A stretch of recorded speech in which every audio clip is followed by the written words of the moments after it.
anything making things is what kept me from failing school altogether, because I wasn't academically in it, but I could draw and stuff, so that I assumed that would be the direction I would go in. And I always loved doing that. It was what I enjoyed.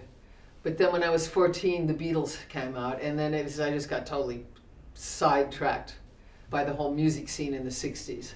And didn't really pick it up again until I was in my 60s then. Painting for me is a very solitary thing. I have to be completely alone. I don't listen to anything. I concentrate on it, and for me, it's my idea of a good time.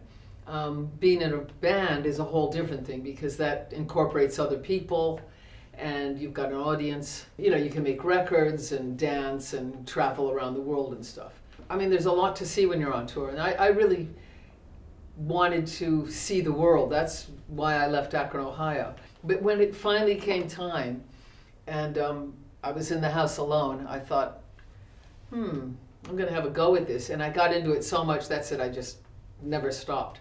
That was about 6 years ago, maybe. I've done about 500 paintings. I mean, when I'm on it, I just keep going. I mean, I don't know if it's particularly good, and I'm not trying to make my name as a painter, and it's just me goofing around is how I look at it.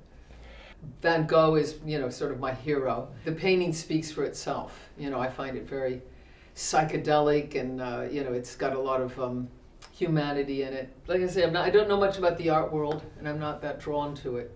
But I like stuff. I like seeing pieces.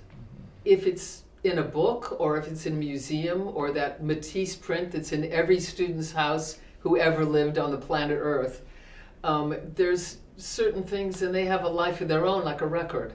Where you're familiar with it. Museums, when it's kind of stuck in a museum, that's kind of a shame, because who's going to see it? It has to be seen. I'm all for prints and posters and reproductions, because then it's more accessible. And I don't mind if it's an original or not, myself personally. I met Vivienne when I was hanging out around the Kings Road in like 1973. I went into her shop, and Vivienne and Malcolm. And they were a couple years older than me, so I sort of looked up. I was still from that generation where if someone was a few years older, they seemed like authority figures. They certainly were like no one I'd ever met. They didn't take drugs, so that was weird. And they were like academics. So there was a fascination to me, because I kind of only knew like waitresses and bikers and fuck-ups, really. And here's these two straight people, but who had this very extraordinary thing going on with these teddy boys, and the shop was real flipped out looking on the inside.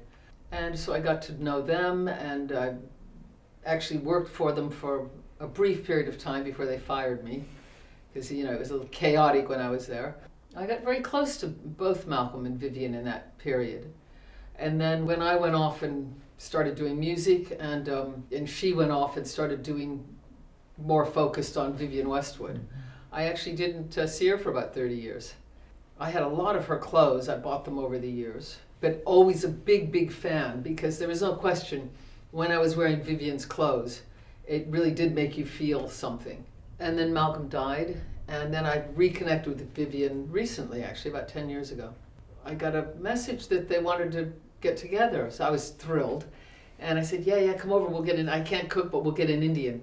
And they came over, and Vivienne, as soon as she walked in, she goes, I have a favor to ask. I said, I will yes to anything you say. And she wanted me to do some music at a Julian Assange protest, which I did. So I didn't even know this was going on.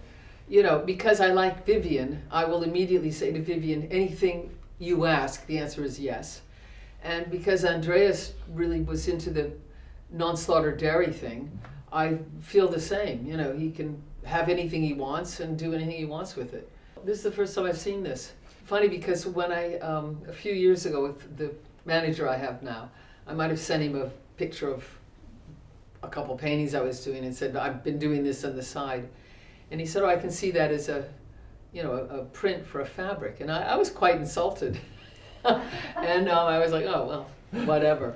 But, voila. So kudos to Ian Grenfell. Sorry, mate. But of course, I'm delighted to see it, because, they look better in wearing it than, I guess, on the wall. I don't know. It's called ahimsa. Ahimsa. It's a Vedic term like yoga. So you could call it yoga farming. It's an ancient Indian farming technique where you don't kill cows. So what happens is you restore the topsoil because you have animals living on it. You never slaughter anything. There's no artificial insemination. We milk by hand when possible. That's very slow and expensive, but that's the general idea. Everything's very gentle. The animals are given shelter in the wintertime, and then they go out and they graze. It's not a big farm. It's in Rutland, which is the smallest county in England, and it's not a huge farm, but we're getting there. You only let a cow become impregnated when you want her to, and she can run with the bull in the field for a couple days. Yeah, so it's very, very healthy. It's kind of it's a family farm is what it is. It's a very old-fashioned way of farming.